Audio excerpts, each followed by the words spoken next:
కేవలం ఈ పథకం కోసమే కాదు కానీ Andhra Pradesh already Chandrababu Naidu for sale Chandrababu Naidu గారు ఆల్రెడీ ఫర్ సేల్ పెట్టేసినాడు. సో దాని నుంచి ఏదన్నా తీసి ఇవ్వాలి అనే ఉద్దేశంతో మొదటి నుంచి కూడా మా పార్టీ వాదన అదే.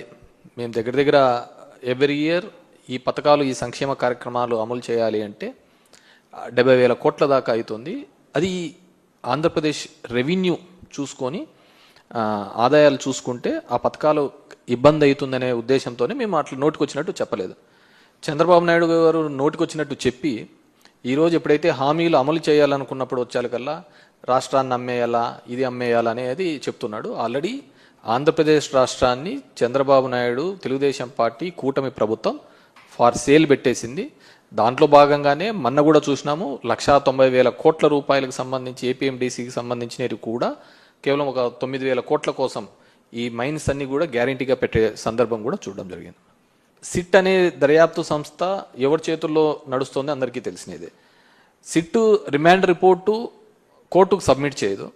సబ్మిట్ చేయకముందే ఆంధ్రజ్యోతి ఈనాడులలో కథనాలుగా వస్తుంటాయి. అది ఏ విధంగా అవుతుంది? ఒక కాన్ఫిడెన్షియల్ డాక్యుమెంటు, జడ్జి ముందర పెట్టాల్సిన డాక్యుమెంటు, ఇవి కొన్ని పేపర్లు వాళ్ళ అనుకూలమైన పేపర్లకు ఇచ్చేసి దాని మీద వాళ్ళు ఇష్టానుసారం ఒక కథనాలు చేస్తుంటాయి. ఒకసారి ఏమో అవన్నీ ఇచ్చేసినారంట, ఎలక్షన్లలో పనిచేసినారంటారు, 3,500 కోట్లకు 300 కోట్లు పనిచేసినారంట, మిగతా 2,300 కోట్లు ఎక్కడున్నాయి? ఇంతవరకు బ్యాంకులలో ఉన్న డబ్బులను సీజ్ చేశారనే ఒక పద్ధతికే చూపిస్తున్నారు తప్ప ఫలానా చోట ఇంత బల్క్గా డబ్బులు దొరికినాయి అనే పద్ధతిలో ఎక్కడా కానీ చూపించండు. ఒక జడ్జి దగ్గర ఉండాల్సిన రిపోర్టు, సిట్ కాన్ఫిడెన్షియల్గా మెయింటైన్ చేయాల్సిన రిపోర్టు ఒక వారం ముందరే ఈ 2 పేపర్లలో ఏ విధంగా వస్తున్నాయి? వీళ్ళు ఎవరైతే దోషిగా చెప్తారో అతనే పేపర్లలో వచ్చే దోషిగా చెప్తారో అదే సిట్ రిపోర్ట్లో వస్తుంది. ఇంకెక్కడుందంటారు దీంట్లో? సో ఈ సిట్కి ఏమాత్రం క్రెడిబిలిటీ లేదు. ఖచ్చితంగా పెట్టే దొంగ కేసులే. మీరు బాగా చూసినారు అంటే పోలీసులు కోర్టుకు వెళ్ళాము. ఎంత దౌర్భాగ్యమైన పరిస్థితి అంటే court has given guide lines, మీరు ఈ విధంగా చేయండి అని చెప్పేసి. డెమోక్రటిక్ సిస్టంలో ఈ విధంగా పోండి అని చెప్పినా కానీ అక్కడ ఉన్న పోలీసులు అది చేయలేకపోవడం జరిగింది. మేము కంటెంప్ట్ కూడా వేయడం జరిగింది.